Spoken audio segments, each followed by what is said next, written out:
આપણે અહીંયા સનાતન રક્ષક સમિતિ રાજકોટ અને શ્રી રામ પધારિયા મારે ઘેર એવા લોકોની યારે અત્યારે બલભદ્રસિંહ ચુડાસમા મારી સાથે છે. આ ભગવાન ભોળેનાથના દર્શન છે અને આ રાધેશ્યામ ગૌશાળાનો લોગો છે. અહીંયા તમને અનેક દેવી દેવતાઓના આજે હું દર્શન કરાવું છું. આ ગાય માતા છે અને યશોદામાં અને અનેક દેવી દેવતાઓ અત્યારે મારી સાથે બલભદ્રસિંહ ચુડાસમા મારી સાથે પ્રયાણ કરે છે. આ ગાયમાને આપણે દર્શન કરી છીએ. અનેક ગરબી મંડળ, મોમાઈ ગરબી મંડળ, રૈયાધાર દ્વારા આધારિત આ ગૌશાળા છે.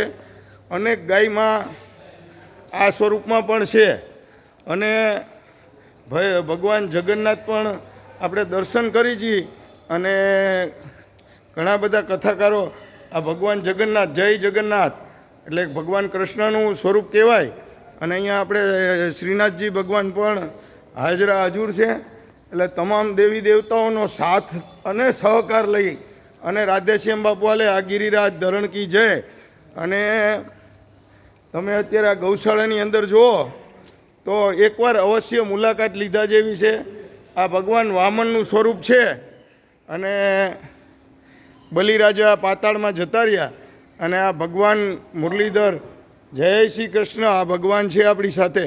અને અત્યારે હમણાં આપણે બાપુને મળીએ છીએ અને તમે જુઓ તો અહીંયા અનેક દેવી દેવતા છે. સનાતન તો છે, શ્રીનાથજી ભગવાન, સ્વામિનારાયણ ભગવાન, ભગવાન શ્રી રામચંદ્રજી અને આપણે અહીંયા ઠાકોરજીને પણ જો બિરાજેલા.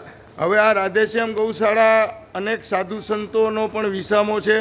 વિદ્યારામ બાપુ, હરિયાણી પરિવાર અને ઘણા બધા પરિવારો, જલારામ બાપા, અને અહીંયા આપણે જોઈ રહ્યા છીએ અત્યારે અને અનેક દેવી દેવતાઓના આપણે દર્શન કરી રહ્યા છીએ.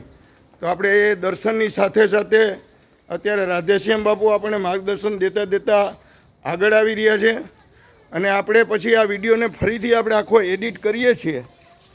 અને અત્યારે ભગવાન શ્રી રામચંદ્રજીની બાજુમાં આપણે પધારી ગયા છીએ. જય જય શ્રી રામ.